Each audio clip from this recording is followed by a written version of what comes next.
NEET எக்ஸாம்ல நான் இவ்வளவுதான் மார்க் வாங்க போறேன். இந்த மார்க்குக்கு கவர்மெண்ட் மெடிக்கல் காலேஜ்ல சீட்டு கிடைச்சிருமா? ஒருவேளை கவர்மெண்ட் காலேஜ் மிஸ் ஆயிடுச்சுன்னா டாப் பிரைவேட் காலேஜஸ்ல சீட்டு கிடைச்சிருமா சார்? ஒருவேளை பிரைவேட் காலேஜ் போச்சுன்னா பிரைவேட் யூனிவர்சிட்டியில ஏதாவது ஒரு காலேஜ்ல கவர்மெண்ட் கோட்டாலையாவது சீட்டு கிடைக்குமா?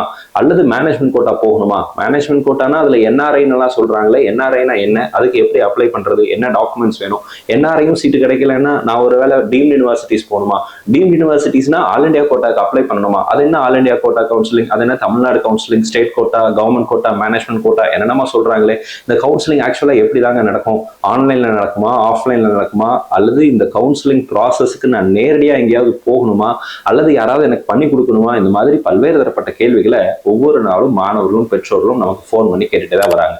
நிறைய நேரங்கள்ல எல்லாருடைய ஃபோன் கால்ஸையும் நம்மளால ஆன்சர் பண்ண முடியறதில்ல. ஆனா மாணவருடைய சந்தேகங்களுக்கு முடிவு இல்லாம தான் இருக்கு.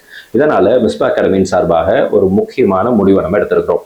மாவட்டங்கள் வாரியா மிஸ்பா கரியர் அகாடமியின் சார்பாக ஒரு free medical counselling guidance programme அப்படிங்கிறத நடத்த போறோம். இந்த மெடிக்கல் கவுன்சிலிங் கைடன்ஸ் ப்ரோக்ராம் முதல் கட்டமாக வருகிற ஞாயிற்றுக்கிழமை சென்னையில வச்சு நடக்க போகுது. ஸோ நீங்க சென்னை சரௌண்டிங்ல இருக்கக்கூடிய மாணவர்கள் பெற்றோர்களா இருந்தீங்க அப்படின்னா நீங்க தாராளமா இந்த கரியர் கைடன்ஸ் செஷனுக்கு நீங்க வரலாம். மெடிக்கல் கவுன்சிலிங் ரிலேட்டடா உங்களுக்கு இருக்கக்கூடிய எல்லா தரப்பட்ட கேள்விகள் சந்தேகங்களுக்கும் பர்சனலா நானே உங்களுக்கு பதில் அப்படிங்கிறது கொடுக்க போறேன். இந்த ஈவெண்ட்ல நீங்க கலந்துக்கணும் அப்படின்னா ரிஜிஸ்ட்ரேஷன் அப்படிங்கிறது அவசியம். நீங்க எதுவும் பே பண்ண வேண்டியதில்லை. It's free event. ஆனா நீங்க ரெஜிஸ்டர் பண்ணணும். பிகாஸ் எத்தனை பேர் வரப்போறாங்க, அதுக்கு தகுந்த மாதிரி நான் சீட்டிங் அரேஞ்ச்மெண்ட், ஹால், இந்த மாதிரி நிறைய விஷயங்களை பார்க்க வேண்டியிருக்கு.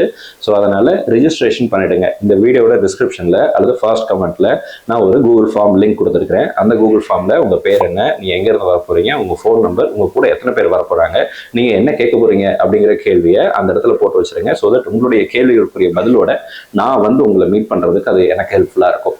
ரிஜிஸ்ட்ரேஷன் பண்ணக்கூடிய மாணவர்கள் பெற்றோர்களுக்கு மட்டும்தான் இந்த ஈவெண்ட் எங்க நடக்க போகுது அண்ட் எத்தனை மணிக்கு நடக்க போகுது அப்படிங்கிறத நம்ம இன்ஃபார்ம் பண்ணுவோம்.